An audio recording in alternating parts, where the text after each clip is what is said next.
When I walked around that corner, I didn't know something was going to happen. I just knew that something was wrong. I haven't experienced that feeling again, and hopefully never will, but I know now not to ignore that feeling.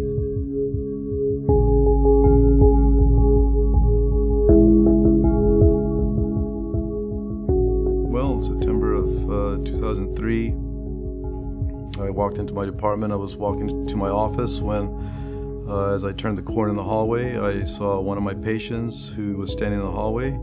I had seen him 2 days previously.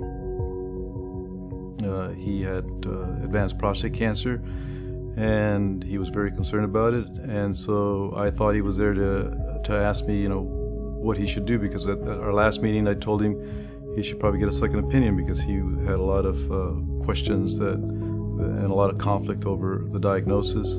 And so I thought, when I saw him, I thought, well, he's here just to ask me where to go for a second opinion. So I walked into my office and turned around to invite him in to come into my office when he walked in, and before I knew it, he was pointing a gun at me.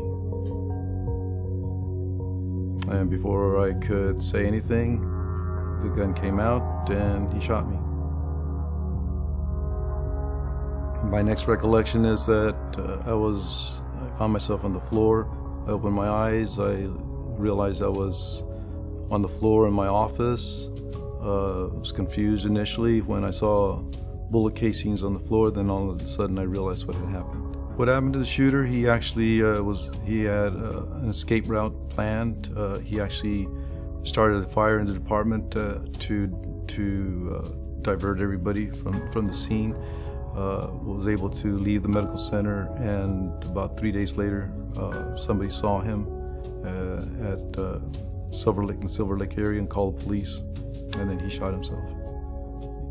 When I saw him in the hallway, it just sent a signal something's wrong. There's something about his posture, there's something about how he stood there, the way he was dressed, that scared me.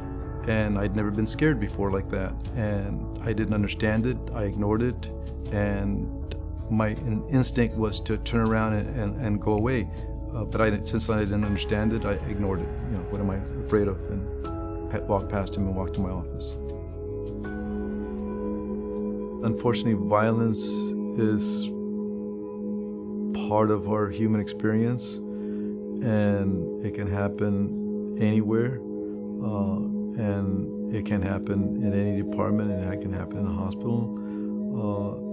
And I think an awareness and communication can help to decrease the risks. It takes a team.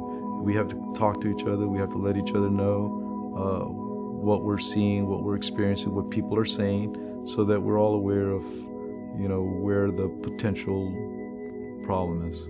Homicide is an irrational act. It's a senseless act. And as long as you think that it's a rational act, you will not take the appropriate precautions to avoid being shot.